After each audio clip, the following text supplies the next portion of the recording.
Connie Fellman with this local news update. Will Green Bay students need to go through a metal detector to enter the classroom soon? That's one option on the table for a public discussion tonight at Preble High School. Green Bay schools are already requiring clear or colorless backpacks after a gun and ammunition was found in a backpack at Preble last Tuesday. The safety roundtable discussion is open to the public and starts at 6 p.m. tonight at Preble High School.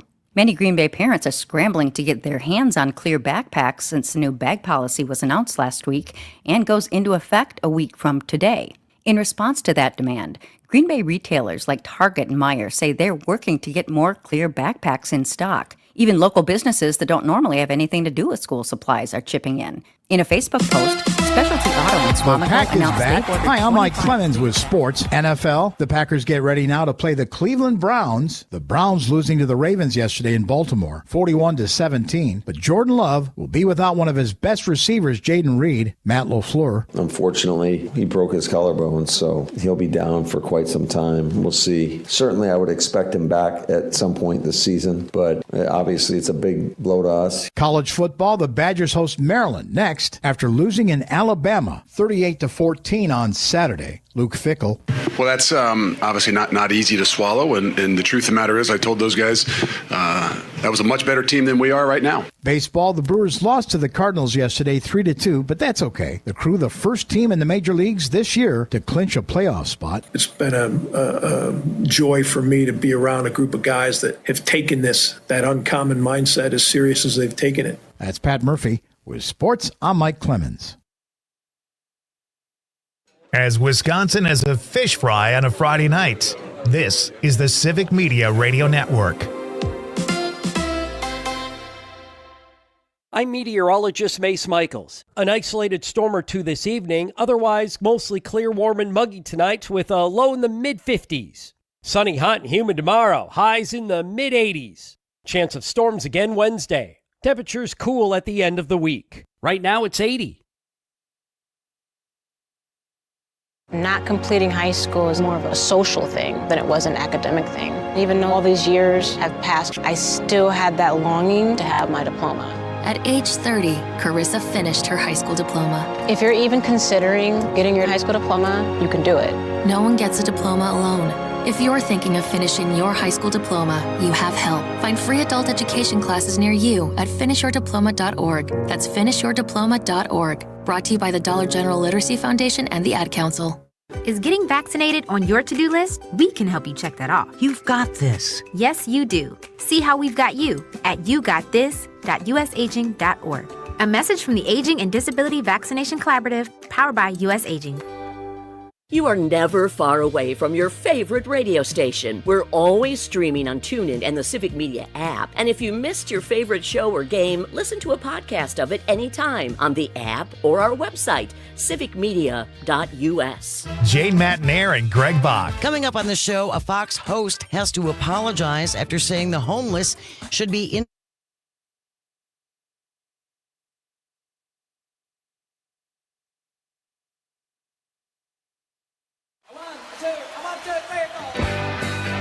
Broadcasting live from the Civic Media Studios in Green Bay, this is Nite Lite with Pete Schwaba, your inside source on everything entertainment from Wisconsin to Hollywood.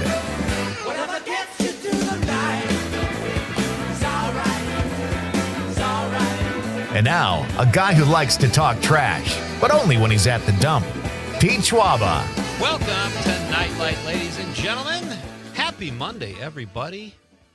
We are back on the air after a long, grueling weekend where I was literally counting the minutes. To be back on the air in this chair, talking to all of you, our faithful listeners. It is great to have you with me tonight. Great show planned this evening.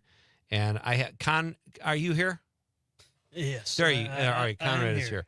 Conrad is present. He did not take a powder. I have got a computer issue. Uh-oh. And my computer, like the battery died or something. You might have to help me. Here's what we'll do. Be ready in case I ask you some pertinent information about tonight's show. Okay. I pretty much have it memorized. I'm just saying until my computer boots up.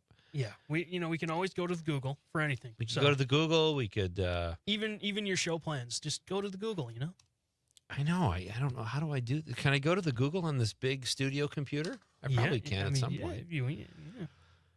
All right, I guess I'll do that if it comes to it. But anyway, folks, great show tonight. Great to have you with me. It's kind of strange. I had kind of a weird weekend. I watched a lot of TV, and it was gorgeous out this weekend.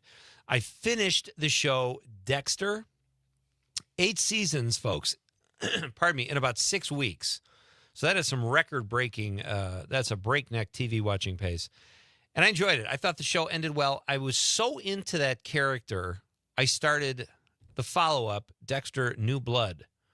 So I'm watching that. I'm about 3 shows into that now. The show has taken over my life. And it's not even like, it's not as good as it was at the beginning, but it's still good. And I still want to see what happens because the writing is so good. I'm also watching the show Task.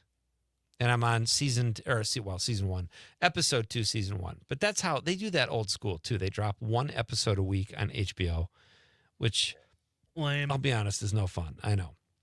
So, did you have a good weekend? Yeah, I watched football and then some more football. Okay. And then some more football. I don't know how you do that. I watched college on Saturday. Okay. I also watched Colorado lose on Friday, which was hilarious. Why was that hilarious? Colorado, because Deion? Yeah, it's like he wants them to be so good, but they're just not. They're not a good team, really. No, they're terrible. Oh, wow. He did something risky this past week, and he started the 3rd string. Okay. Over the 1st and the 2nd. He started the 3rd string? True freshman, yes. And I mean, to be fair, he didn't look terrible, but he also didn't look any like of his kids on the team? Not anymore. Not anymore.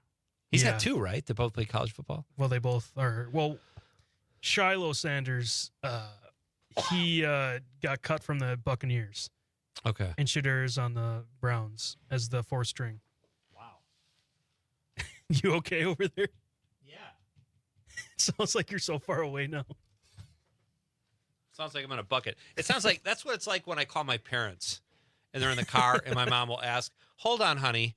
Let me put you on so your dad can hear." And I can hear my mom perfectly. And then it sounds like they're both like in a cage 4 miles away or something. When they both. Yeah, and then you just continue to like, what? Yeah. What? I don't know what's going on. Fun show tonight, folks. Eric Westfall will be here. He is the WGBW afternoon host here in downtown Green Bay on 97.9 and does a great job. We had Eric on the show recently, but he's part of a new show, a new theater production opening in Abrams called The Play That Went Wrong. Now, again, I don't have my computer open, Conrad, so I'm going based on memory. Yes. And how great of a memory do I have? The Play That Goes Wrong. It's a really funny premise. Everything goes wrong, and these actors are forced to improvise. Eric, in addition to being the on-air host here in the afternoon, is also a very fine actor. And we'll talk to him about this play. You have a couple opportunities to check it out, and Eric is, I assume, very good, and he's very funny off camera. So we'll talk to Eric. He will be in studio, Conrad. I don't know if you know that, so we cannot lock the door. That's awesome. Yeah. And he's taking a certain quiz. I don't know if he's aware of. Correct. I have not dropped that bomb on him. He's going to be in for a surprise. It's going to be fun. And then at 7:35, the coolest name in show business, Max Blaska, will be here. He's the founder of the Mental Health Warrior Film Festival in Madison, which takes place, I think it starts Wednesday. But we'll talk to Max. He's been on the show before. And speaking of film festivals, I was at the Green Bay Film Festival Saturday, and we had a guest on the show last week, Wendy LaBelle, who made a film called The Anxiety Club. Actually, I think it's just Anxiety Club. And she had her screening Saturday night. There were people from the ATT Center there here in Green Bay, the Anxiety and Trauma Treatment Center. So we had this whole big panel after the show, and it was about the connection between comedians and anxiety. And it was a really fun movie. There were laughs. It was it was riveting. And it was fun. You got a picture up there. There you go. Look at how much higher. I felt so tall. It's on that end. You're on some stilts right there. I'm wearing, I know, if you cut the bottom out, it would just be their heads and then my entire top torso. But anyway, it was a really fun night. Wendy did a great job at the Q&A, as did everyone from the ATT Center. And had a nice crowd. They asked great questions. Check out the Green Bay Film Festival, folks. If you haven't already, they do a really nice job, and they do things differently. And the Tarleton Theater was beautiful. Have you been there, Conrad? I haven't, but I've walked by it so many times, and even on the outside, it looks great. But that doesn't count. I appreciate your effort to try to answer that question, even though the answer is really no. Yeah, I haven't been inside. It's beautiful. I'm telling you, if there's an event there coming up, you got to check it out. It's a really cool event. And inside, it looks like a throwback. It looks like one of those kind of Catskills clubs with the tables and the candlelight and stuff like that. It was a really nice, really fun evening. So thank you to Nick Watier and Cindy who ran things over there. It was a really fun night. And hey, you know what I think we got to do? I think we got to go to our question of the night. Let's talk about the question. Okay, question. Question. Pregunta. Question. Hey, I have a question. Questions? This question. Domanda. Question. Questions. This one is a beauty, folks. It is National Double Cheeseburger Day. So the question here at Nite Lite tonight is, what are your top 3 favorite hamburgers? I'm making you work. Don't just give me your favorite hamburger. What are your top 3 favorite hamburgers or cheeseburgers? They could be doubles, triples, quarter pound, third pound, half pounders, little McDonald's. You know, it's weird. The McDonald's hamburger basically now is a slider. You wouldn't even pass it off as a hamburger like in a bar. Honestly, they're so small. That's why you got to ask for a McTriple. They don't have that, do they? You could do that and probably freak out the help. What about a McQuad stack? How about that? Oh, God, you were on the wrong line of work, buddy. We got our new marketing guy, Conrad Krieger, in here. So let us know, folks. 855-752-4842, 855-75-CIVIC. What are your top 3 favorite hamburgers? And you can also text us on the app. Very easy to use. Check it out. Or if you're watching on the stream, drop us a stream comment if you happen to be watching Nite Lite on YouTube, Facebook, or X Twitter. Let us know. So why don't you go first? Well, yeah, so it's a tough one. It's hard to say which place, I guess. You know, there is a great place in De Pere that makes excellent burgers. It's called Brick House. Brick House Craft Burgers and Brews. And I went there a couple weeks. What's it called? Brick House? Burgers and Brews. Okay. And I went there, I don't know, a couple weeks ago with one of my friends, and we both loved it. And I had a mushroom Swiss there. So I'd say mushroom Swiss for any place I go to is my top one. I got to be honest, I've never gotten into the mushroom and Swiss, but people that love it, it's like they would die on a hill for it. Yes. It is every place I go to, I'm like, if they don't have it, I'm like, well, maybe I'll get something else. I'll get a chicken sandwich or something, but I'd say that and then a hangover burger. Where's that again? Yeah. There's a lot of places that make it. Okay. I'd say my favorite one was like with the egg on it? Yeah. Yeah. My favorite one was at the Brat House in Milwaukee. The hangover burger at the Brat House. Okay, I've never been there. Yeah, and then my last one would just be a bacon cheeseburger. Straight Simple, up? Yeah. Okay. All right, my top 3, I'm going to go first, mostly because of memory, but also because it's got, it's so spectacular, and I'm fasting right now and getting hungry. Why do I always do this? I always have like a red meat question when I'm starving. I'll say Superdog in Chicago. There are only 2 locations, and it's a drive up, and they have that real Chicago green relish on there like they put on a Chicago dog, and mustard and grilled onions, and it is spectacular. That's my number 1. Number 2, Al's in Green Bay, right down the street here. I ate there the other night while I was waiting to go over to the Tarleton at the Green Bay Film Festival, and it was only the 3rd time I think I had eaten there. And they have this like jalapeno popper burger. Oh my God, it is ridiculous. Is it like they put like fried, how do they make that? There's no jalapenos. I think the jalapenos are in like a jalapeno mayo. Oh, and then they've got like, oh, that sounds amazing. It was dynamite. It's one of those few times I finished the burger and I almost said, I'll have another. Which keep them coming. Yeah, just anybody else or another round of jalapeno popper burgers over here. So that's my number 2. And 3rd is something you probably never heard of called Umami Burger. And there's a few of these around the U.S., but it's a tie between that and In-N-Out Burger, which I absolutely love too, which is a fast food burger, but it's that good. You know, I've had In-N-Out, and I don't think it's that spectacular. The door is right over there. Don't let it hit you. I think Culver's is better. Yeah, I don't know, man. Culver's is good for a lot of stuff. Their burgers are fine. That's that butter burger, you know? But that's like a thing now. Everybody has that, right? But they were they did it first. I could put Mickey Lou's on there too. The other reason I wanted to do this is because one of these days in the near future, Paul Vandenplaus from Wonderfully Wisconsin has to come back on the show because he was compiling a list of 100. Top, was it the top 100 or just 100 great burger places? I've kind of forgotten now, but he was at Mickey Lou's and I met him there and I met his wife, Sarah. We had a nice little chat and then I let him get down to commence eating, but Mickey Lou's is good too. There's a lot of great burgers out there, folks. Yeah. Share your top 3 with us and we will read your texts on the radio. It'll be fun. I'm trying to figure out what else. My computer is back up and running, by the way. I know what I'm going to do. We got a text last Friday morning from 4 to 6. They replayed Nite Lite from 4 to 6 a.m. And our pal, Bud from Janesville, texted us at an ungodly hour because he was out doing what he does, delivering papers.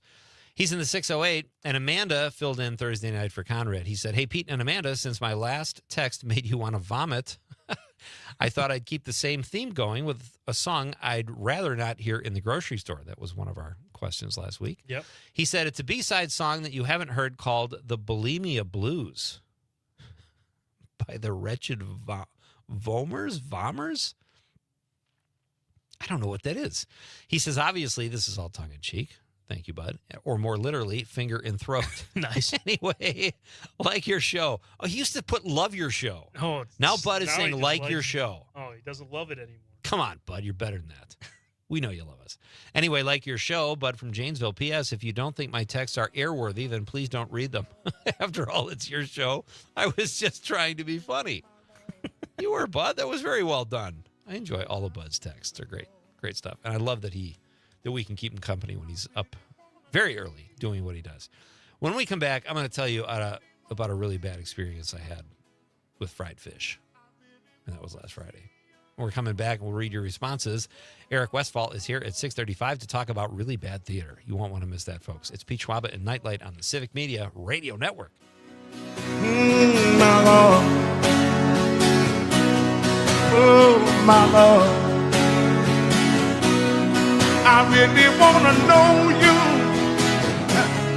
I really want to go with you.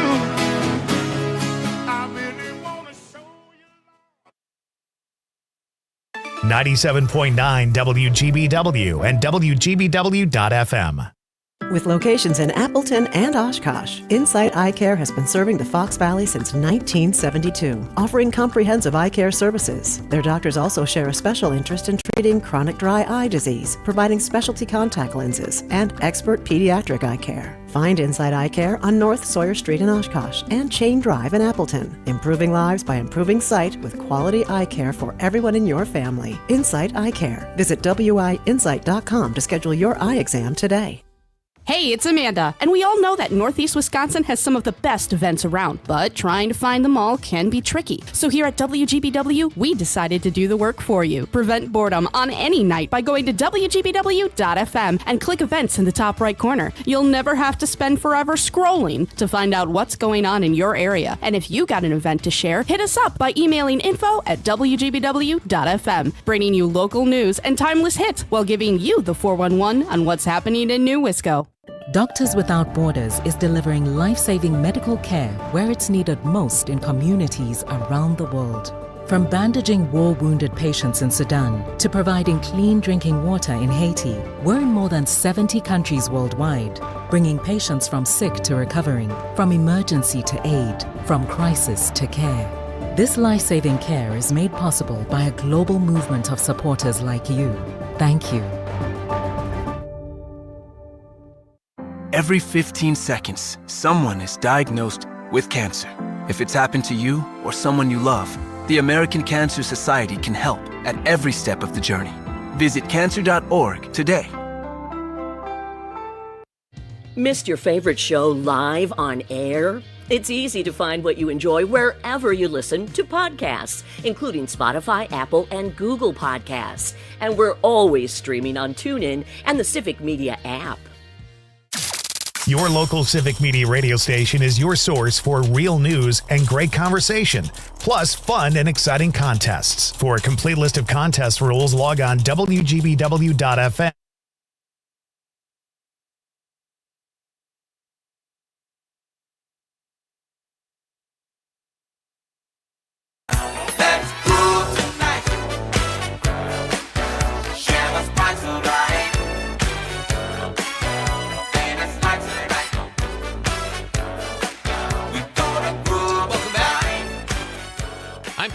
This is Nite Lite. It is a Monday night, folks. The start of a new week, new beginnings. So much potential ahead of all of us as we kick off the week here from downtown Green Bay and broadcast live statewide. So wherever you're joining us from, welcome, and it is great to have you. Eric Westfall is in the building, Conrad. Did you notice that? I think I saw him passing. Yeah, he's here. So there will be no bailing guest tonight. Our question of the night, folks, is what are your top three burger places? It is National Double Cheeseburger Day. I know we've done a hamburger question in the past, but I kind of feel like it's more fun to rank them. So I said Superdog, a little place in Chicago. I said Al's in downtown Green Bay, that little hole in the wall right down the street that is gorgeous and right next to the Meyer Theater. I ate there the other day for only the third time, and I realized I just told Conrad I almost ordered another burger after I was done with my jalapeno popper. Another Popper round. burger. Good stuff. Another round of tuna melts. So that was those are my top two, and then Umami Burger is tied kind of with In-N-Out. I don't know if you noticed this. I just realized this. I have something from all three areas where I've lived. Yeah. Not by design. Well, yeah. There's a place in Marinette, too, called the Rail House. They have it's called the Whistleblower Burger, and they pack it with jalapenos, also dynamite stuff. So what were your three again? So mine was Brick House, Craft, Burgers, and Brews, which, I mean, their menu is awesome. Like, you just look at it and you're like, I don't even know what to pick because there's so many burgers to choose from. Right. And That's then overwhelming. I would say the Brat House in Milwaukee, and then a bacon cheeseburger, but like if I'd get it from anywhere and it's just a simple one, probably Culver's. Okay. Culver's has a good, what is it, the Culver's Deluxe? Yeah. That's a good burger. Oh, Got a little mayo on there. Their mushroom Swiss, double mushroom Swiss is really good. That's outstanding. All right, let us know what your top three favorite hamburgers are, folks. You can do that at 855-752-4842. I have to say, okay, so I was off Friday night. I went to a fish fry. I don't go to many fish fries because I'm typically working on Friday nights, but I went to one about a month ago when I had a Friday off. I took a couple days vacation, and I went again. It was my wife's birthday on Friday, and she's like, well, let's go to a fish fry. So we went to the Little River Country Club in Marinette. Lovely little establishment. Friends of ours own it, the Dries family, Adam Dries, great stuff. And I got a fish fry, and it was good. The food was really good. And they have a great salad bar. Like, I really kind of, it was one of those things where I kind of didn't eat much all day because I was so excited to go there. But I have to say, as much as I crave a fish fry, when I'm done, I feel like I don't want to eat fish again for 3 years. And I hate to say that because my problem is I typically overdo it. I don't ever eat fish fries. So when I do it, I overdo it. I ordered a large perch. I ate everything on my plate, and I felt like I wanted to die. And it was delicious. The food was great. But now I've had 2 fish fries in a month, and now I'm done for a while. See, this is I know it's kind of, it's a staple to get breaded fish. Mm-hmm. But if you just get if you don't get the bread on it, you can eat fried. that. You know, you can kind of get away with eating more because it is dense, you know. But what am I? You can get away with eating more. I was like, I'm not trying to gain weight for football here. I'm like, I just want to have a nice meal. And my parents were there, and my in-laws, and it was like, it was really good, but I just overdo it, and now I don't want to eat fish again, maybe ever. Now I can eat a piece of salmon that's cooked healthy, you know, and all that kind of stuff. But it's the fish fry. I have such a love-hate with the fish fry because I love it. You know, perch is just so good. It's hard to, like, when you taste it, it's hard to be like, all right, I'm done. And that's the first time I ordered perch in years. I had made the switch to walleye from perch. Yeah, I mean, walleye's great too. And I had walleye at Little River a month ago. Really good too. I don't know.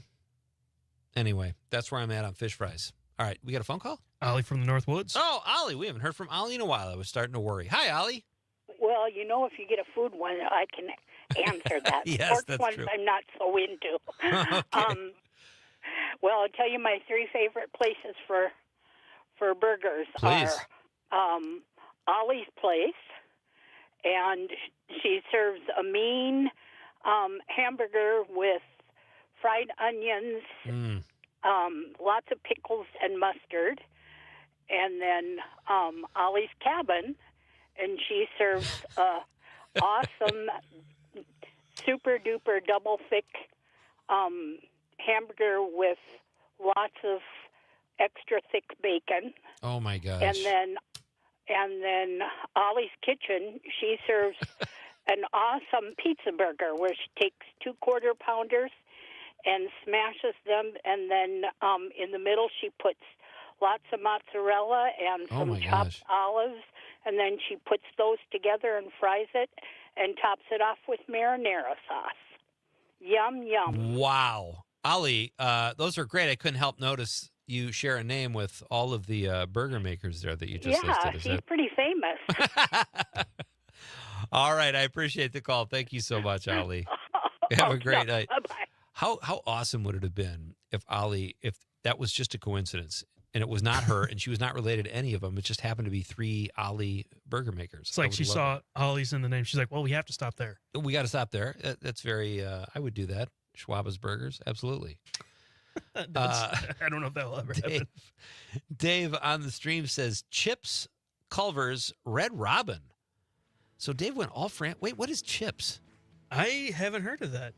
Dave, fill us in, man. Chips, Culver's, and Red Robin is good. I forgot about Red Robin. Yeah, I like Red Robin. And, of course, everybody loves Culver's, and I'm no different. Awesome stuff. Let us know where your top 3 burgers come from. We will read your texts throughout the show. Coming up next, my pal Eric Westfall is here. He is the WGBW afternoon host, and he is also in a very funny play that happens, I believe, this weekend. So we'll get all the details coming up next with our pal Eric. It's Pete Schwaba and Nite Lite, and so great to have you here on this Monday, folks. Next thing I remember, I was walking down the street. I was feeling alright. I'm with my boys, I'm with my troops here. Down along the avenue, some guys were shooting pool, and I heard the sound of acapella groove. From Denmark to De Pere, this is 97.9 WGBW. As Wisconsin has a game of cribbage with good friends, this is the Civic Media Radio Network.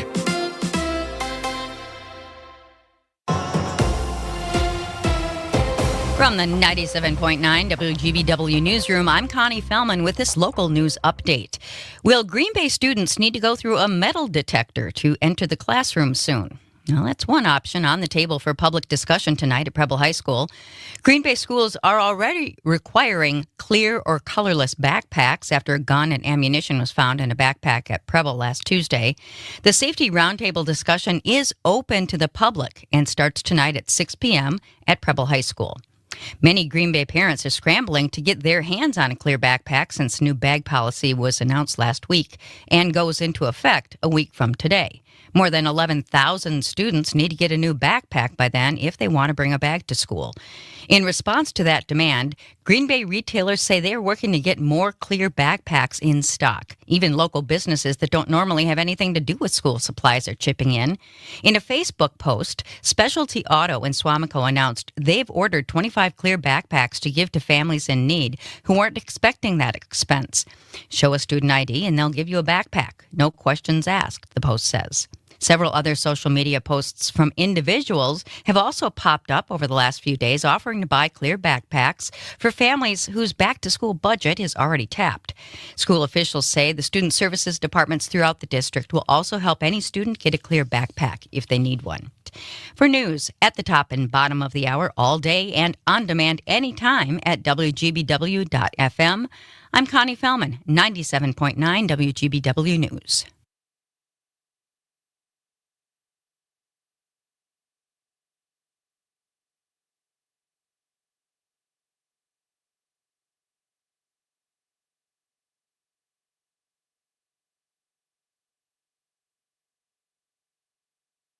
On your entertainment beat, I'm Pete Schwaba. Superman and Lex Luthor teaming up together? What is this world coming to? Before you know it, cats and dogs will be living together. Variety has announced that the sequel for this summer's hit Superman is in motion. If you thought the first one was a spectacle, the follow-up promises an even bigger nemesis will face off against the unlikely duo. James Gunn's Superman, starring David Corenswet, made $613 million worldwide and was a big first swing for the DC Universe, a company where Gunn currently serves as co-CEO. James Gunn says the sequel will be as much a Lex Luthor film as it will be a Superman film. The director says he loved working with Nicholas Hoult, who played Luthor, and really identified with the Luthor character. Yikes. A couple other tidbits from Gunn's Superman world. The director says Supergirl, starring Millie Alcock, is on the schedule to be released in 2026. Superman, A Man of Tomorrow, will start filming in 2026 and be released in 2027. For more showbiz fun, tune into Nite Lite with me, Pete Schwaba, weeknights from 6 to 8 p.m. on the Civic Media Radio Network.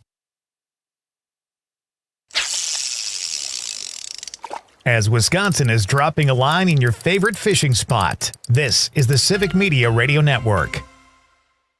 I'm meteorologist Mace Michaels. An isolated storm or two this evening, otherwise mostly clear, warm, and muggy tonight with a low in the mid-50s. Sunny, hot, and humid tomorrow, highs in the mid-80s. Chance of storms again Wednesday. Temperatures cool at the end of the week. Right now it's 78 degrees.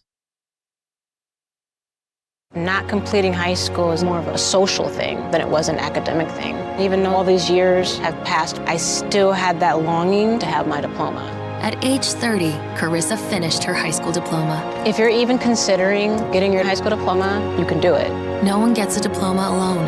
If you're thinking of finishing your high school diploma, you have help. Find free adult education classes near you at finishyourdiploma.org. That's finishyourdiploma.org. Brought to you by the Dollar General Literacy Foundation and the Ad Council. You are never far away from your favorite radio station. We're always streaming on TuneIn and the Civic Media app. And if you missed your favorite show or game, listen to a podcast of it anytime on the app or our website, civicmedia.us. The Elder Care Locator is here to help you live your best life as you age at home. Our call center advisors are ready to connect you with trustworthy local experts. Help is just a phone call away at 1-800-677-1116. Jane Matnair and Greg Bach. Coming up on the show, a Fox host has to apologize.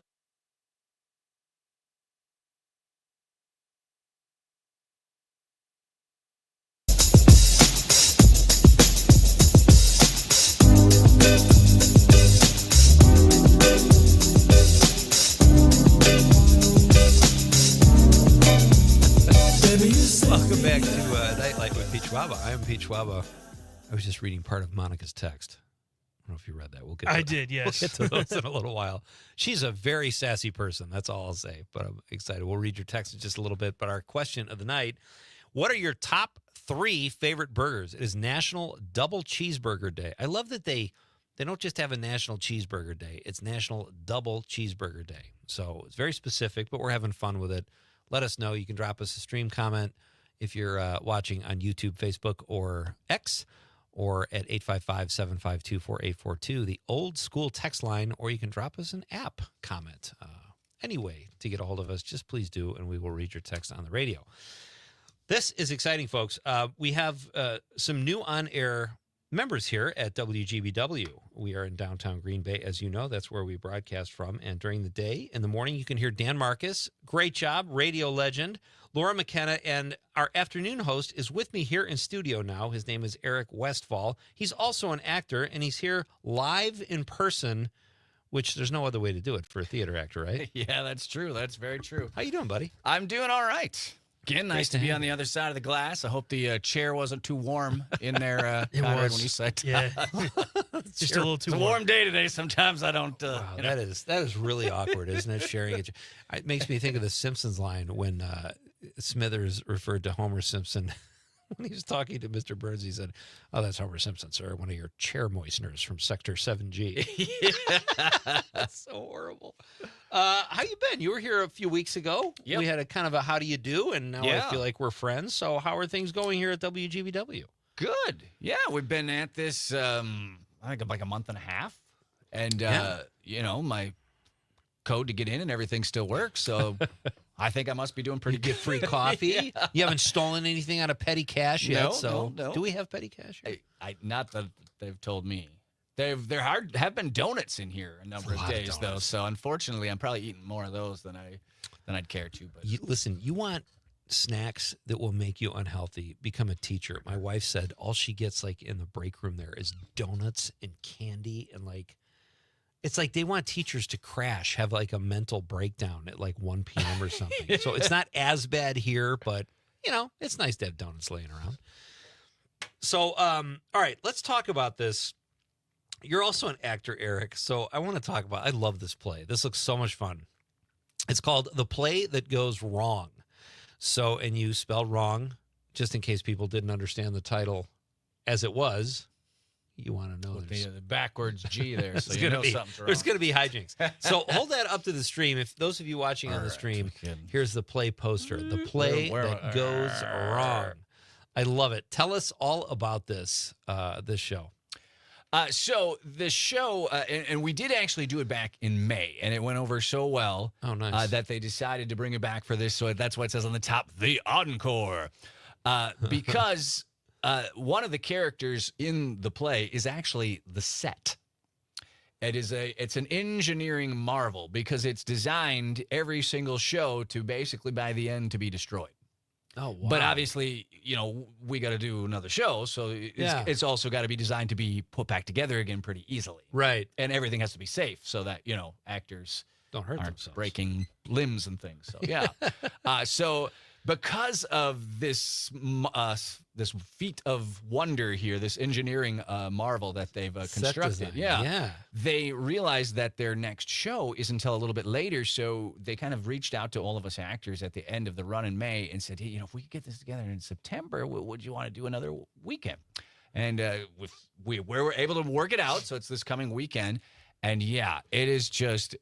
We've now had some rehearsals again because, you don't do something for a while. And I did some other plays in there. I did Shakespeare and everything else. So the show was a little bit out of my head for a while. You just dropped a Shakespeare bomb in there. So there you go, folks. Not only does he do kind of a screwball comedy, Shakespeare, that's impressive. That's right.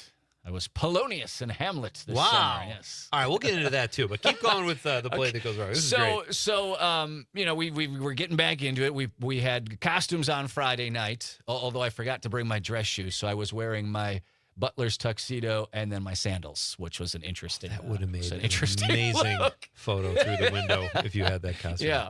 But to get all the physical stuff back again, and there's a lot of stage combat and everything really. There's the two female actors. They get in a fight over the character, and it's just really everything that could go wrong does. And the comedy comes because we aren't being all zany. We are an acting troupe trying in earnest to put on this 1920s murder mystery. And of course, when all this stuff happens, there's us reacting and the decisions that we make. And some of those decisions are bad, some of the decisions are good, but they all kind of come together and to create this wonderful chaos. That's so great. I mean, I always laugh because who? These aren't the writer. Is this like a show you have to license, or was it written locally? No, this has been on Broadway. It ended. I believe these are all English gentlemen that wrote it. So it originated on the West End in London, and then it's been on Broadway, and it's been there is even a junior edition or a high school edition where you can do it. Things don't get quite as destructive because obviously when you're dealing with the kids, safety is even more paramount there. So it's a very well done show. I mean, if I'm not mistaken, it has won, I don't know if it's won Tonys, but maybe on the break I'll Google that or something. Somebody can feel free to Google that if they want. Conrad. So, all right, that's great. So the Abrams Theater, Abrams Spotlight Productions, when you put a show on like this, are you ever is it expensive to license stuff like this, material that you didn't write, that let's say it did win a Tony or it's been on Broadway? A play is not as expensive as a musical. And musicals are what are expensive, and some, more so than others. That's generally why when you go to see a show, a musical will cost you more money to see as an audience member than a play. So it's not terrible. I don't know what what they are. Obviously, something newer is probably a little more expensive than something particularly old. And if it's old enough, you don't have to pay at all. Yeah. But this guy could have been waiting by the phone. Yeah. We got one. I think they're making pretty good money. If I'm not, I would be surprised if they weren't eating some of the best burgers in town, whatever town they're in. So I can't believe I didn't lead off with that. All right, I'll get back to the burger question because you're a local guy. We got to talk to you about that. But give us an idea of a gag. Like you talked about, the set gets destructed a little bit, but is there a lot of physical comedy, or is it mostly jokey? There is. And my character as the butler. So Perkins the butler, and this little mustache that I'm growing here is my butler mustache. So I'll have to shave my chin off, but. So I'm working on that. You're walking into a porn gig right after this, so that works out really well, actually. So it's my little butler mustache. So it's the Cornley Drama Society is what our little imaginary group is, and my actor, I'm actually Dennis, and he's kind of new to the theater troupe, and he's nervous about his first time, and he's having trouble with his lines. So I actually have some words written on my hands to try and. But of course, I start out wearing gloves, butler gloves. Right. At one point, I'm like, try to remember it, and I realize it's on my hand, and I'm looking down and trying to, be very nonchalant about it. But there is a number of physical stuff with my character in gags too, and then we have one point where I keep forgetting what the next line is, so we go in this loop. and everybody else is like trying to, and part of that loop is they have to take a drink each time, which you'll see why that's problematic, because something has happened to the liquid, which is, just supposed to be water. Oh, nice. And it's not anymore. Well, it really is, but, theater of the mind, you will not think it's water. So, all right. So Abraham Spotlight Productions, it's in Abrams. Yes. The play. And I think we talked about last time, I've never stopped at Abrams to check it out, but there's a little city there. They have a nice theater. Yeah. So it's a former church. Okay. It's called the Nancy Bing Community Theater. Oh. And the address, 5852 Maple Street. So there's not a lot of different streets in Abrams. But yes, there are still some tickets available. Okay. One of the shows is on a Sunday when there's also a Green Bay game. So that might be, if you're not into football at all, that might be the best one. That might be the best one. What's to go the capacity? I know that we last time added chairs to what they had. So it is over 100. It's like maybe 120. I have to think there are at least 120 non-Packer fans this time. The problem with Green Bay is, even though people aren't football fans, they're still Packer fans and they watch the games because it's an event, right? But this does give you another option on Sunday. Indeed. And you've got two opportunities, the 19th and the 20th, Friday, Saturday, I assume, where you can check this out. Visit abramstheater.com or call 920-826-5852. We should have done a giveaway tonight. Oh, yeah. Do you have that authority? I did give some away on my show last week. And congratulations to Priscilla from De Pere and Tammy from Appleton. The winners? The winners. They each won a pair of tickets. And that's not nothing gets me more excited than seeing a show in a theater about that size. Because even in Marinette, I was telling you the theater on the Bay holds 300 people, but it's a part of a college too. But this, 100 seats is incredible. Yeah, so it's a very intimate feel, and they have you can also they have a liquor license there, so you can drink a beer or have a glass of wine or a hard seltzer while you're watching the show. Which you can't sneak booze in, right? Well, they would probably frown upon that. Yes, expect to be frisked when you walk in. All right, so we talked about tickets. How involved are you with the Abrams Theater? This is actually the first time I've done it. And it's interesting because there's only one person in the cast who's actually from Abrams. All the rest, most of us are from Green Bay, including the director, Mike Essercon, who is also involved with running Comedy City in De Pere. Oh, okay. Yeah, and there's a couple other Comedy City people involved in the show. Yeah, is Nick Wallander one of them? No. Okay, but a good guy. Yeah. And then there's a couple people. We have one guy from Peshtigo who's in it, and he's actually he is an MFA. What's his name?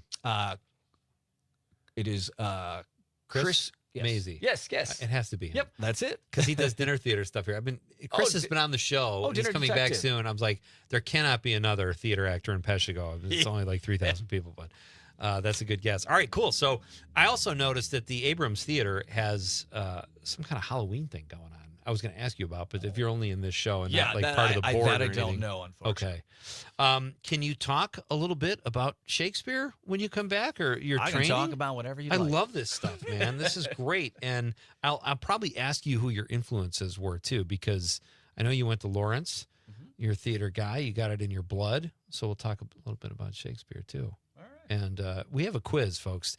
Those of you who are just tuning in, I don't know if we tease this, Con, or not, but Eric is going to take our Green Bay quiz, and we are famous for our quizzes here at Nite Lite. We have an assortment of quizzes. So if you don't like this one, Eric, we have another one we can give you. But this is our Green Bay one, and we've thrown a couple theater questions in there too, which will be fun. So we'll do that, and I think I should read Monica's text right now and get this out of the way, because Monica from Mount Horeb in the 608 says, your question sucks, Schwaba. That's just so bold. Like, I don't have to read this text, but I love Monica. She says, just funning with you. I'm a vegetarian, so I'm going to say the Impossible Burger. Love Impossible. Good choice. Morningstar Farms, and then Culver's Veggie Burger. I tried to have a Curder Veggie Burger one time at Culver's, but I was told they come already assembled, frozen with a curd blob already on it. On an unrelated note, the Roses didn't get that great of reviews, but I thought it was hysterical. And all the actors were great. We'll talk about that, too, with our guest, Eric Westphal. We're coming right back. It's Nite Lite with Pete Schwaba on the Civic Media Radio Network.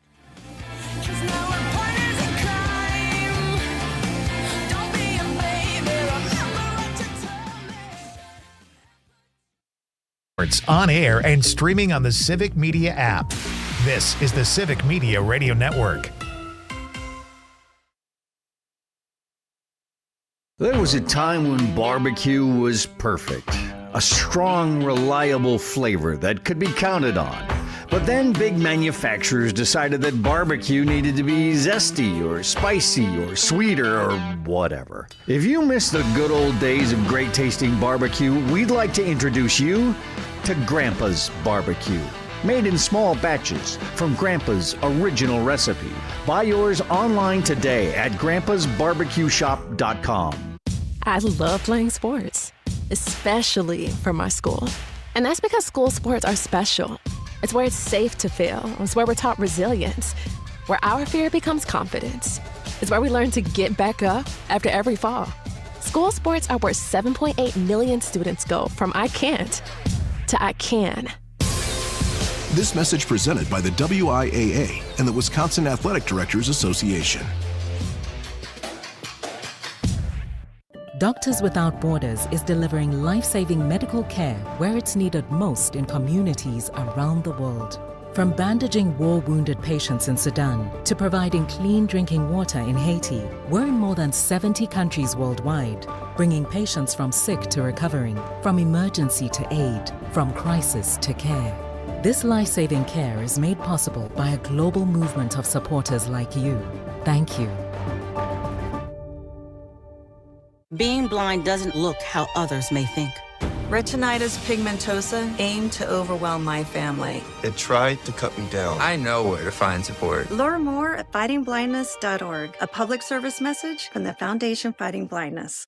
Missed your favorite show live on air? It's easy to find what you enjoy wherever you listen to podcasts, including Spotify, Apple, and Google Podcasts. And we're always streaming on TuneIn and the Civic Media app. Your local Civic Media radio station is your source for real news and great conversation, plus fun and exciting contests. For a complete list of contest rules, log on wgbw.fm/contest-terms. As Wisconsin is brats on the grill for a tailgate, this is the Civic Media Radio Network.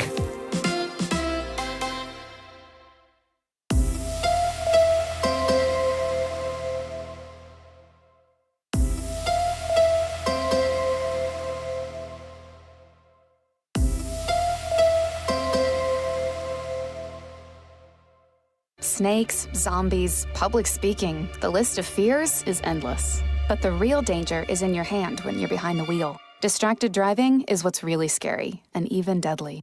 Eyes forward. Don't drive distracted. Brought to you by NHTSA and the Ad Council.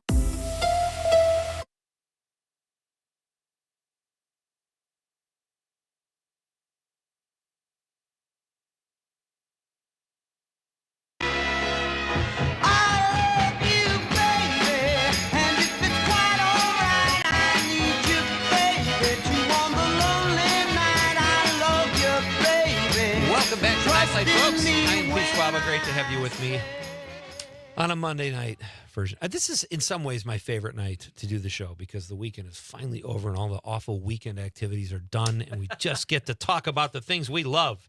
And our question tonight is, what are your top 3 favorite burgers? That is the Nite Lite question of the night. Let us know, and we will read your text on the radio. We just talked about Monica's text. She's a vegetarian. I never thought of that. Have you ever had Impossible? No. I've had it like at Chipotle, and I've had a couple Impossible burgers. Pretty good. And honestly, like, meat doesn't taste good on its own. You got to put something on it. Yeah. But Impossible on its own is probably packed with salt, but it's pretty decent. Monica also says she saw The Roses, which I have not seen yet. I know it's a remake of The War of the Roses, but we can, if anyone else agrees with Monica, let us know. Or if you disagree, that's fine too. But it'll get a discussion going. Eric Westphal is here in studio. He's the afternoon host here at WGBW, playing the oldies. And he's also an actor. And his show this weekend is called The Play That Goes Wrong. You can see it at the Abrams Theater September 19th and 20th at 7 p.m. or Sunday at, is it 2? Sunday at 1 p.m. So there is a Packer game, but the Packers are going to win anyway. You don't need to waste They're your time. playing with it. Cleveland. I mean, come on. Conrad, is that an easy win? I don't want to say anything, you know. No drinks is here. Okay. So you could, but there are tickets available. Check it out. It sounds like a really quaint, nice little 100-seat theater, and there's nothing like live theater, especially comedy.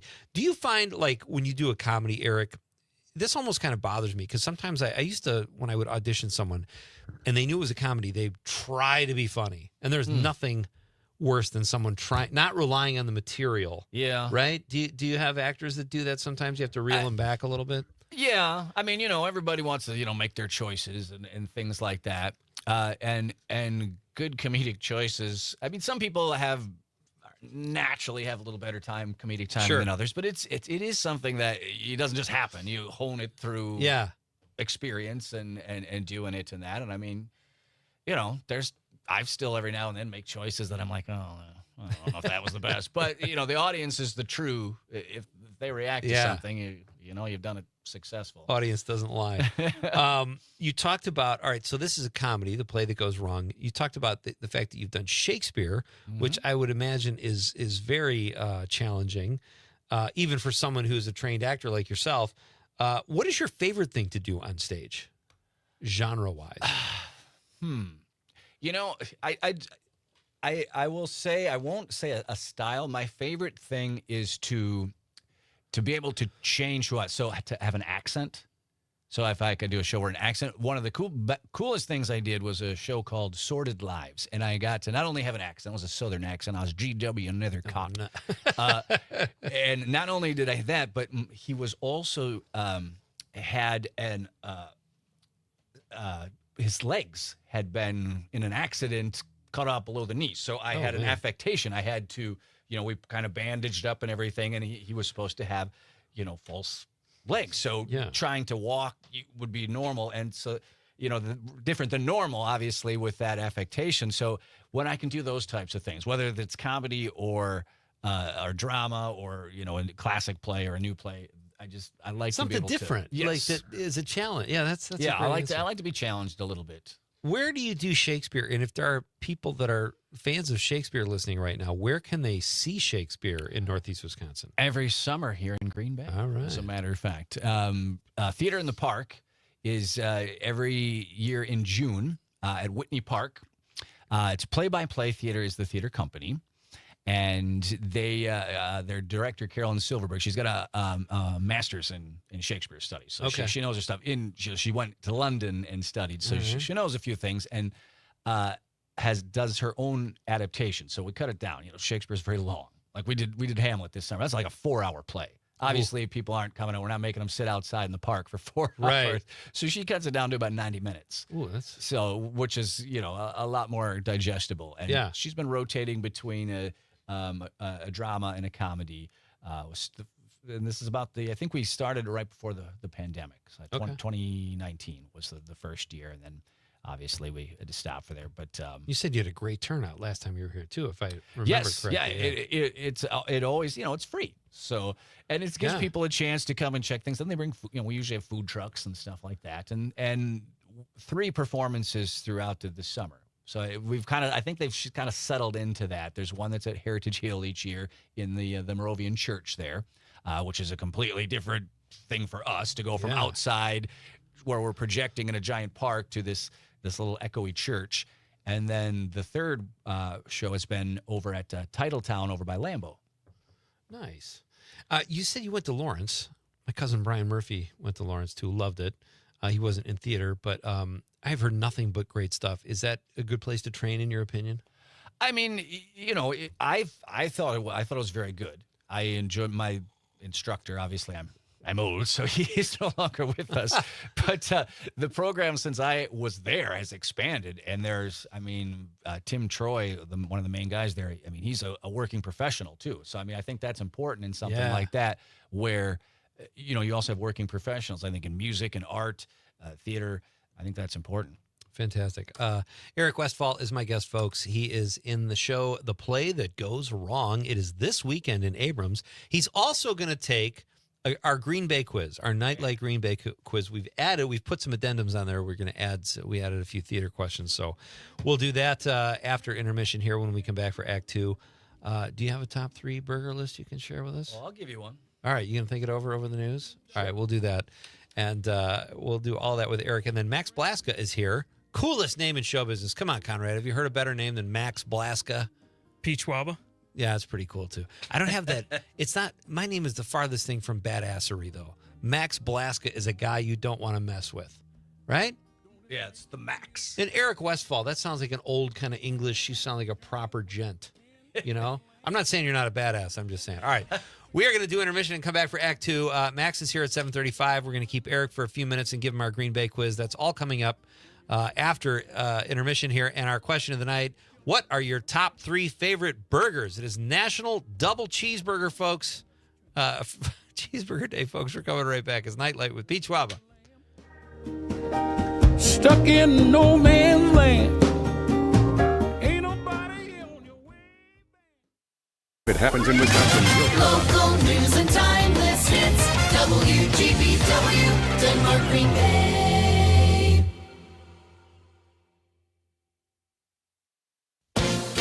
ABC News, I'm Stephanie Officer. Federal and local officials expected to bring criminal charges forward against Charlie Kirk's alleged shooter. ABC's Jacqueline Lee. The Utah County District Attorney saying they are working around the clock to sort through evidence and file charges against the suspect, 22-year-old Tyler Robinson, in the death of Charlie Kirk. There's a deadline to file state charges by tomorrow. Illinois Governor J.B. Pritzker was asked today about last week's incident when a suspect allegedly dragged an ICE agent with his car during an ICE traffic stop in the Chicago suburb of Franklin Park. The ICE agent is recovering from his injuries and the suspect is dead.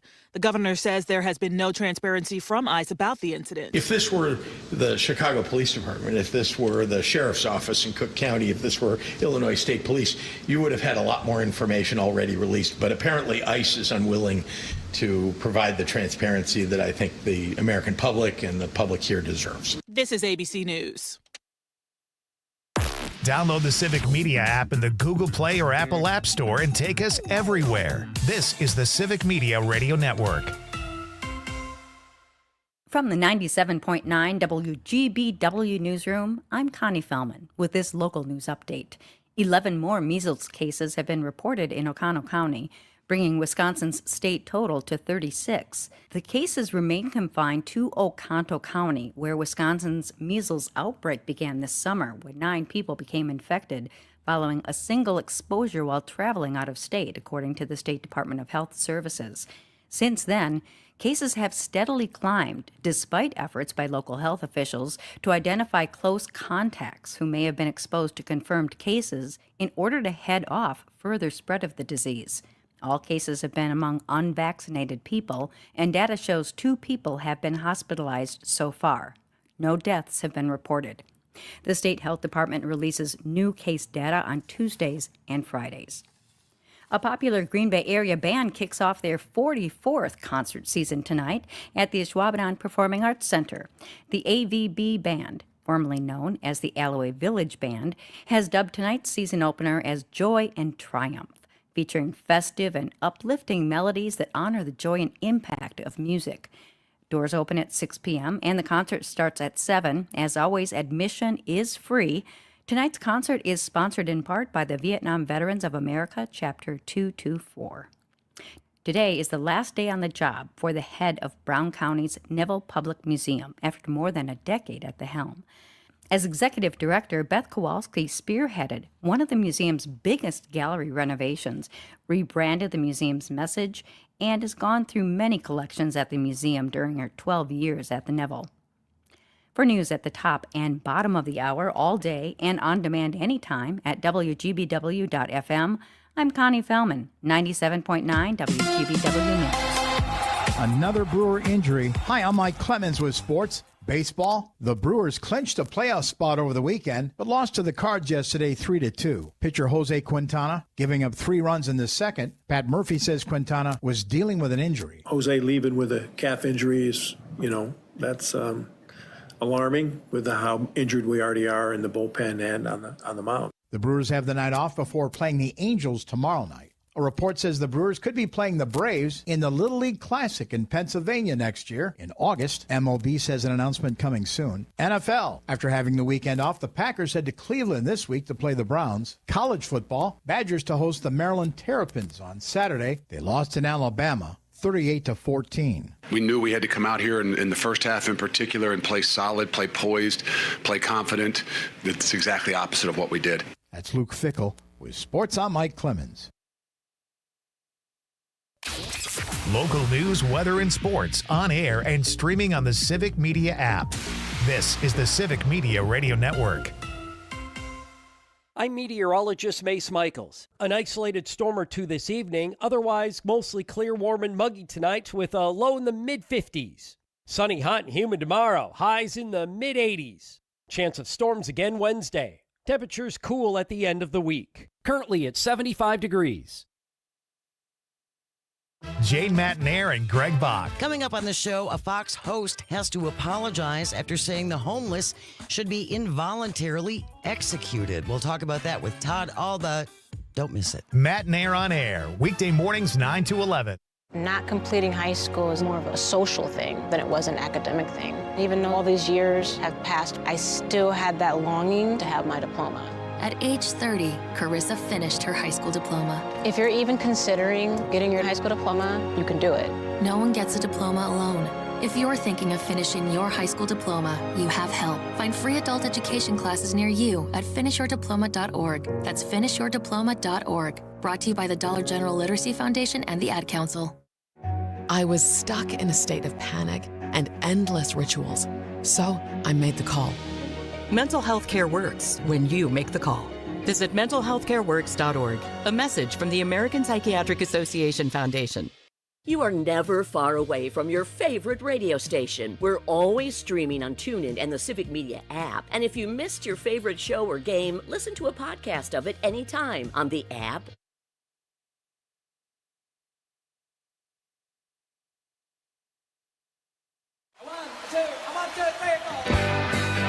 Broadcasting live from the Civic Media Studios in Green Bay, this is Nite Lite with Pete Schwaba, your inside source on everything entertainment from Wisconsin to Hollywood. Whatever gets you through the night, it's all right. And now, a guy who does his own stunts, Pete Schwaba. Welcome back to Nite Lite, folks. We are kicking off Act 2 here as we talk. We spend this Monday night talking about marvelous hamburgers, theater. What else did we do, Conrad? Fish fries. Yeah, you talked. I gotta love hate. You ate too much. I ate too much fried fish. No one ever feels as much as you like a fish fry, and I do. You overdo it on fried fish. That's a recipe for disaster. Oh yeah, and with the fries on the side. I had the baked potato, and I still. I mean, that's still the baked potato is still pretty filling. I'm still recovering. That was Friday, even though I love it, because that's what I do. I don't eat fish enough, so when I do, I overdo it. I go crazy because I know I'm not going to do it for a while again, and I stuff my face. Well, these are lessons you need to learn. Don't Just keep judge, Conrad. Just keep going back. I know you're judging. Our question of the night, folks, is what are your top 3 favorite burgers? We didn't talk about the Emmys. There were some big winners last night, and I've got a lot of TV to catch up on. I love a good colored television show. Yeah, I would say. So I always like the Emmys because I get good suggestions. So I've got a lot to watch. And Eric Westfall is here as well. He's the WGBW afternoon host. You can hear him every day here playing the oldies. He's also an actor. We talked about his play that is happening this weekend in Abrams at a really cool little theater called the Abrams Theater, right? It's the Nancy Bing Community Theater, but it's Abrams Spotlight Productions. Okay. I like that. Nancy Bing. Yeah. So I'm guessing probably someone who was a big supporter of the theater. And I should or- probably know that. Or she could have been a big supporter of the church that closed and they turned it into a theater. That could be true. Trying to keep her name alive. But abramstheater.com is the website. abramstheater.com. If you want to go or theater? Theater. There you go. All right, Eric is here. We talked all about his play that you could check out this weekend. It sounds like a really sounds hilarious, and it seems like a really great space too. I will make a bold statement. Yeah. And this is to anybody that wants to take me up on it. If you go see it and you don't laugh hysterically, come to me. Tell me, look me in the eye. Tell me you did not laugh at all, and I will refund your money. Wow. How much are tickets? Not bad. Like $19 for adults. That's pretty good. 17. I think you got get a that discount kind of money for students. laying around just in case? Yeah. Take it out a loan. How much of a jerk would you have to be to do that? To go up to someone and go, I really didn't laugh hysterically. I'd like my 20 big ones. Well, we'll see. That's why I said they got to look me in the eye, and so we'll see if I believe them. But you have to keep cash on hand. You can't say, "Can I Venmo you?" That's true. Give me your email and I'll get back to you. All right. So Eric is here. Max Blasco will join me at 7:20. He's going to tell us all about the Mental Health Warrior Film Festival that he founded that takes place in Madison, and it is coming up. Max is a really good dude. You can't. I mean, with that name, you just have to be. And listen, Eric. I'm in show business. You're an actor. I remember thinking as a kid, Schwaba. No way I could ever be an actor with that name.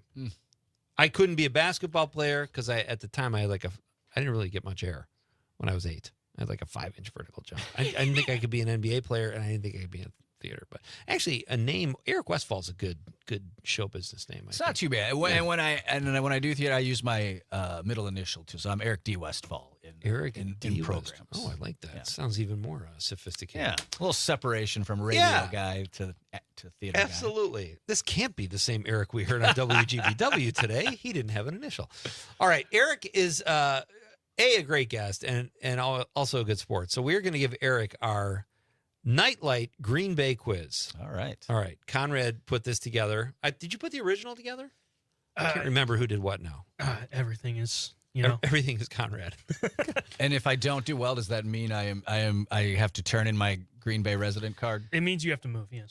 Yes, but Conrad is also a realtor, and he will help you find a spot for a 6% commission. All right, so this is a quiz Conrad put together because he knows Green Bay. He lives here. He's a resident like you.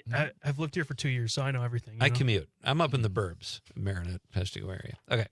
Eric Westfall taking the Nite Lite Green Bay quiz. Are you ready, sir? I am ready. Conrad, you got the sound effects ready? Ooh, I like it. Now, that's different than the last one. I got a new one. I like it. Yeah. We'll have to have a meeting about this. What sounds do we like? This is kind of stuff we labor over. But I like that one. Okay. All right. This first one's a dead giveaway, but I don't care. All right, Eric Westfall, Nite Lite Green Bay quiz. Here we go. Do us proud, Eric. What is the oldest city in Wisconsin founded in 1634? Is it A, Milwaukee, B, Amory, C, Oshkosh, or D, Green Bay on the Green Bay quiz? I'm going to go with Green Bay. D. Eric is 1 for 1, ladies and gentlemen. Off to a great start. Okay, number 2. What was originally the name of Green Bay? A, Bay of Stinkers, B, Gold Bay, C, the Bay of Papers, or D, Packerville? I guess I'm going to probably have to go with C. When in doubt, Charlie out. The Bay of Papers is not correct. It is actually A, the Bay of Stinkers. Yeah, and Why would they change that? If you see, I have the French translation up there. Yeah, I and didn't want to take a risk. that's what it means, is the Bay of Stinkers. Because of the Wow. algae we had here. It made it smell really bad. It's La Bay de Pointe. You got it. Pointe? I think you got it. See, I thought maybe you were going to put like a French swear word in there or something to get me. Next time you know it's Nite Lite with Conrad. All right, number 3. stumped He's me 1 on for that 1, one. Conrad. He's doing well. One- Betting 500. Yeah. But I think you're going to finish strong Yeah. here. All right. Last question. Just kidding. Number 3. What river runs through Green Bay? Is it A, the Milwaukee River, B, the Marinette River, C, the Fox River, or D, the Peach Cobbler River? That would be the C, the Fox River. All right. He is 2 for 3, ladies and gentlemen. Rallying here after one small misstep, which frankly I would not have guessed the Bay of Stinkers. That sounds made up. Like It did. That's I what just think it's a fun fact that you just got to put on it. You know? Yeah. I would have said probably Gold Bay, just because they all sound kind of made up. The Bay of Papers. They really did all. I didn't feel like that was a good choice. Not Packerville. Not Packerville. I felt pretty confident that wasn't correct. Yeah. All right, number 4. What French explorer discovered Green Bay? Is it A, Jean Nicolet? Yep. Is it B, Curly Lambeau? Is it C, Sir Pete Schwaba III? Or D, Conrad the Great Krieger? It is Jean Nicolet. There you go. 3 for 4, buddy. Do you like how Conrad put Sir Pete Schwaba and just put 3 numbers after my name and then made himself the great? All right, number 5. 3 for 4. Eric Westfall, WGBW afternoon host, taking our Green Bay quiz here at Nite Lite. Besides Titletown, what is another nickname for Green Bay? A, Stinking Water City. B, the toilet paper capital of the world. C, the drunkest city on earth. D, the brat capital of the Midwest. That's actually a tough question. I do believe, thanks to Procter and Gamble and whatnot, and at one point it would have been Fort Howard, that it was the toilet paper capital. Very well done. Boy, that was it. I mean, I kind of knew what it was because I've given this quiz before.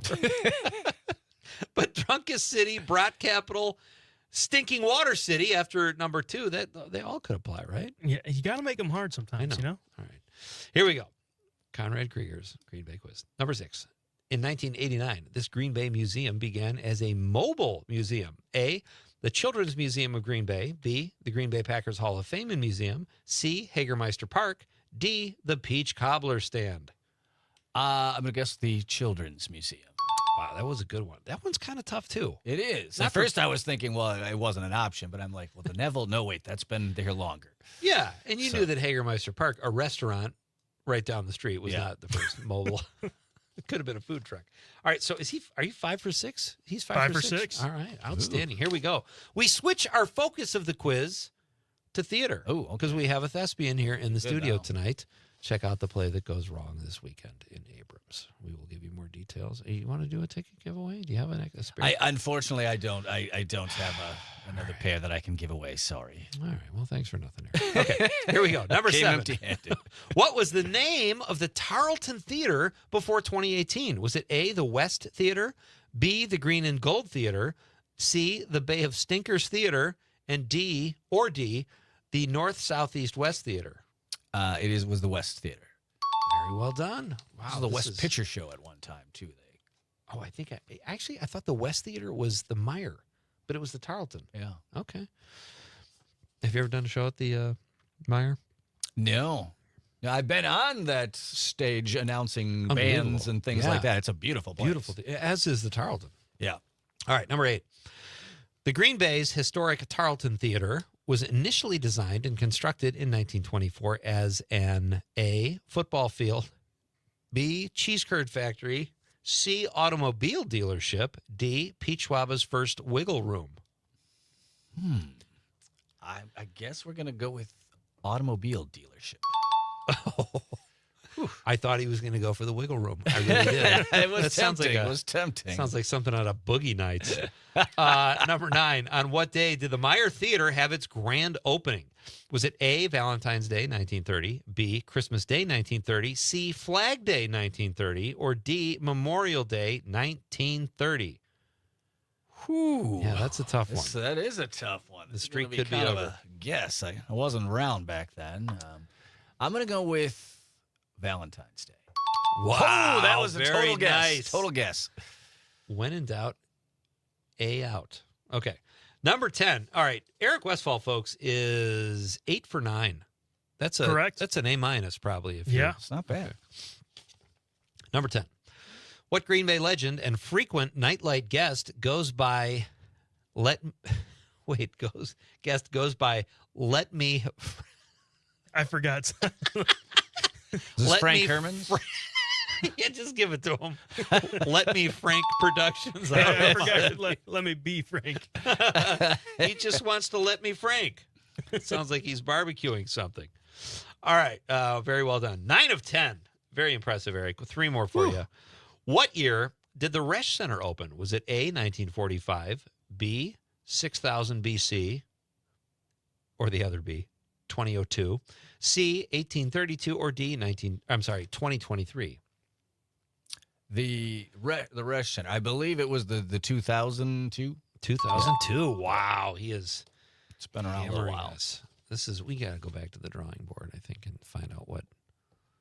I mean, I don't want the guest to fail, but this is domination. Yeah. All right. 2 more questions. Number 12. Out of these events, which had the largest attendance at the Resch Center? Was it A, Elton John, B, Shania Twain, C, Pete Schwaba Live? You were going to get it, Conrad. And D, Carrie Underwood. I almost said underwear. Whew. That's a. I did not sell out. I'll just preface that by. You know, I think I'm gonna regret it, but I'm gonna say Elton John. Oh, nice work. Because I was thinking Shania might. She was huge when she. Yeah. Was, I don't even know if she was there actually. Yeah, that could have been a trick question. All right, we got time for one more. Okay. Which is the final question. See how that worked out, Conrad? That is professionalism at its best. Number 13, the Widener Center is named after Edward W. Widener. Why is it named after him? A, he was the Packers punter in 1999. B, was named the university's first chancellor October 1966. C, stand-up comedian that did a show there once. Or D, longest-serving bartender of the Widener. I'm going to have to go with the chancellor. That is correct. Eric Westphal, ladies and gentlemen, crushed our quiz, 12 out of 13. Check out the play that goes wrong this weekend in Abrams. Real quick, the website. AbramsTheater.com. We are coming right back Theater.com. to read your text. It's Pete Schwaba and Nite Lite on the Civic Media Radio Network. Thank you,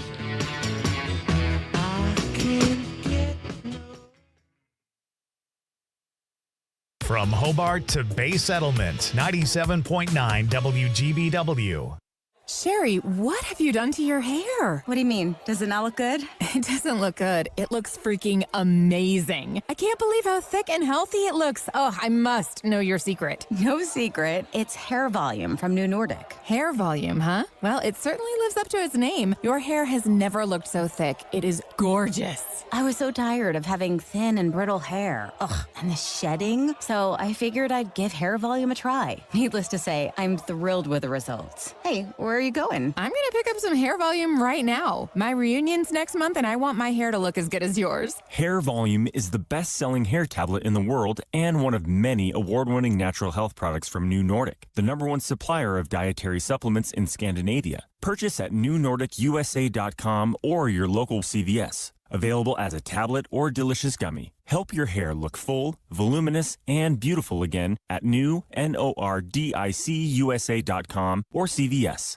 Green Bay, get ready to explore and experience the Old Main Street District. It's Amanda with another new Wisco 411. And on Thursday, September 18th from 5 till 8 p.m., you can explore a variety of Old Main Street District businesses at this brand spanking new event. Each business is offering you an exclusive one-night-only special with hands-on activities. Some of them involve tasting or trying new things, and best of all, each one gives you an opportunity to treat yourself. Check it out, head to WGBW.FM and click events. Doctors Without Borders is delivering life-saving medical care where it's needed most in communities around the world.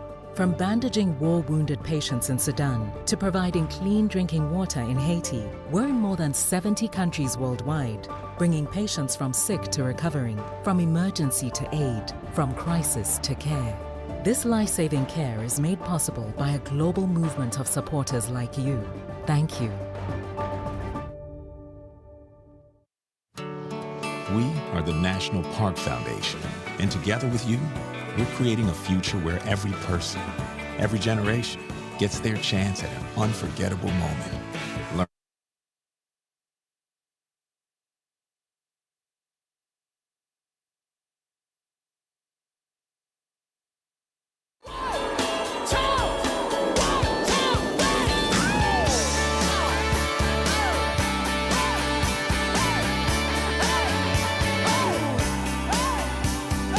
Welcome back to Nite Lite, folks. Oh, we're having some fun here. That was a great quiz, actually. I liked it. When you first said you had 2 questions about the Tarleton and 2 about the Meyer, I was like, how is this going to work? But it was beautiful. Yeah, well, thank you. Yeah, Worked very I well. pride myself in quiz making. Yeah. And, if he was taking the ACTs and you were preparing that, he'd be going to Harvard right now because 12 out of 13 is not too bad.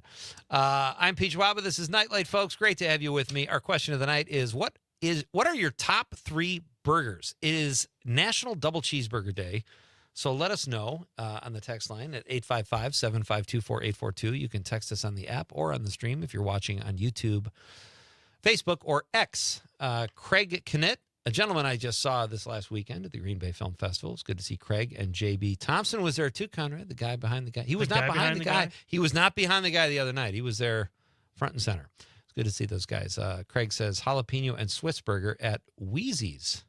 Oh, Weasels. I'm sorry. Weezy. I thought like Mrs. Jefferson had her own restaurant. Weasels. Okay. Tap in beautiful downtown Marion. I don't know that place. Also great seeing you at the Green Bay Film Festival. Thank you, Craig. Thanks for listening. And those sound like great burgers. I want to clarify, Max is on at 7:35. I made a mistake when I said 7:20. So, Max, smoke him if you got him. We'll bring Max on shortly to talk about the Mental Health Warrior Film Festival. Kurt Krause, listening on the stream. Our pal Kurt says, hey, Pete, super excited to see that Max Blaska is on the show tonight. He's a very gifted writer and courageous man. He is an advocate and has a heart of gold. Definitely an inspiration to this guy. I like the hamburger question. I'm actually wolfing down 3 hamburger patties for dinner as we speak, just southwest of Chicago. Al's in downtown Green Bay. Okay, I thought I was going to say Chicago. He says, Al's in downtown Green Bay is my all-time favorite. Yeah, it is dynamite, Kurt. I agree. It was our go-to in college. Marcia was the gold standard for giving an exceptional experience. The restaurant, too. I do not know Marcia. I did not get my wait staff. Do you call the waitress by her name? My dad does that. I don't know what to do with that. No, I don't. No, I don't. My dad will ask the waitress her name. What's your name? Tammy, thank you. And then whenever he needs something, Tammy, can we get a fork over here? Like, I feel like that's like a lot of them have name tags, but I still don't want to ask them their name. I feel like that's kind of being intrusive. But he's from a different era where it's not a big deal. So what do you say? I say, hey, Toots. No, I think you should reevaluate. I just say, excuse me. I say miss. I don't. Yeah, I should excuse me. Yeah. Yeah. I don't know. Miss, can we get a mop over here? I vomited. And it's that simple. Tom from New Berlin answers our question. What are your top 3 favorite burgers? Tom's in the 414. He says, please. Oh, that's not meant for us. Oh, my God. Tom, you were so late with this text. And they're directed to Maggie Dawn, who's on before us. But I was so desperately hoping something he said could be tied to a hamburger so I could have some fun with it. How about the Maggie Dawn burger? I bet you Maggie Dawn likes some burgers. I bet Maggie Dawn likes a burger. She's a Brewer fan. I could see her eating a hot dog or a burger watching her Brewers. Steve from Florida, Conrad's dad in the 920 says top 3 burgers. 1, Square Tavern cheeseburger with fried onions and Baraboo. Oh, wow. Your folks ever take you there? Yeah. You just made a face like you don't like it. I wouldn't say that's the best cheeseburger out there. You don't always agree with your dad. No. Okay. I agree with his next 2, though. How do you say that? Is it Gillis? Gillies. Gillies. In Fond du Gillies Lac. burger with relish. in Fond du Lac. Number 3, Culver's Snack Pack Butter Cheeseburger, Sauk City. What is that? Oh, a snack pack is just a smaller meal. Oh, okay. So it's like a small fry, and then you get the burger. All right. Those are all great, Steve. Thank you, sir. Great to hear from you. Ross from Crawford County, 608 says, in Madison, the Oak Crest Tavern and the Blue Moon Tavern in Blue Mounds, Hooterville. I assume he means that's where you get the burgers, right?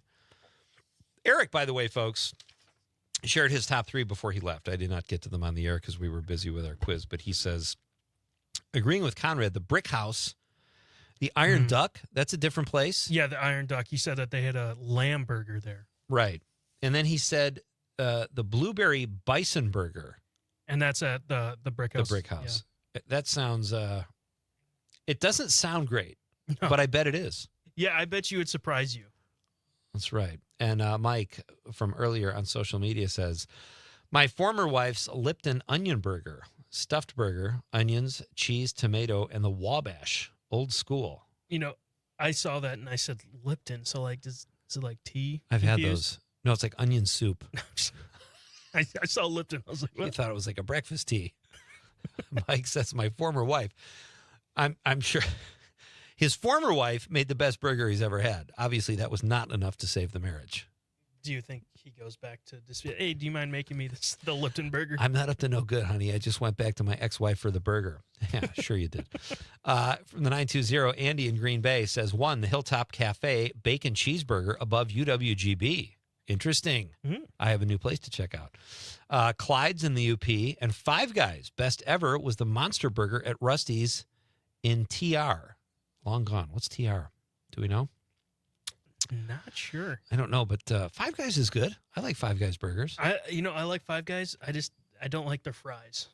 They have they have the soggy fries, don't they? It's like I love the soggy fries. They give you a side of burger with the fries. Well, you're complaining about the portion size? No, I don't like the fries. You don't have to eat the fries. Yeah. I usually just get a burger there. And I said I don't need any. Tyler from Wisconsin Rapids says, I will gladly pay you Wednesday for an Ollie burger today. What's an Ollie burger? Gosh. It's like all the textures tonight have inside jokes. Maybe he meant Al's. Oh, yes. I bet he meant Al's. Tyler, done. Deal. All right. We got some more texts we'll read. We'll get to those coming up shortly. John in Madison texted us, and God, I don't know. This is really making me want a burger.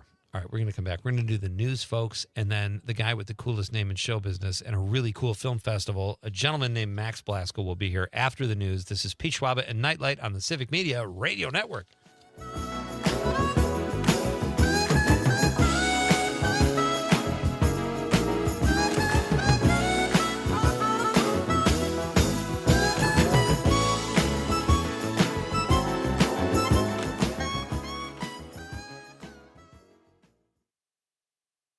9 WGBW and WGBW.FM.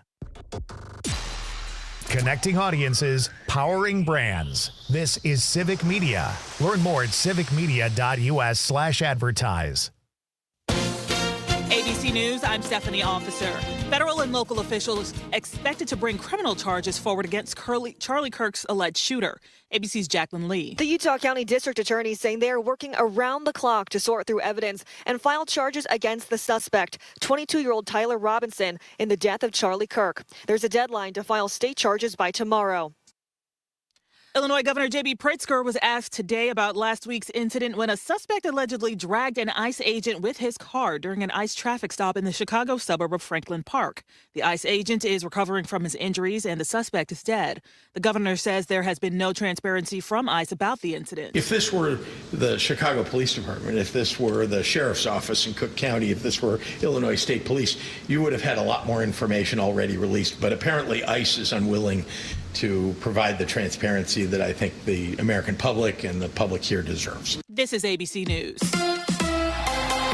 Another Brewer injury. Hi, I'm Mike Clemens with sports. Baseball, the Brewers clinched a playoff spot over the weekend, but lost to the Cards yesterday 3-2. Pitcher Jose Quintana giving up 3 runs in the second. Pat Murphy says Quintana was dealing with an injury. Jose leaving with a calf injury is,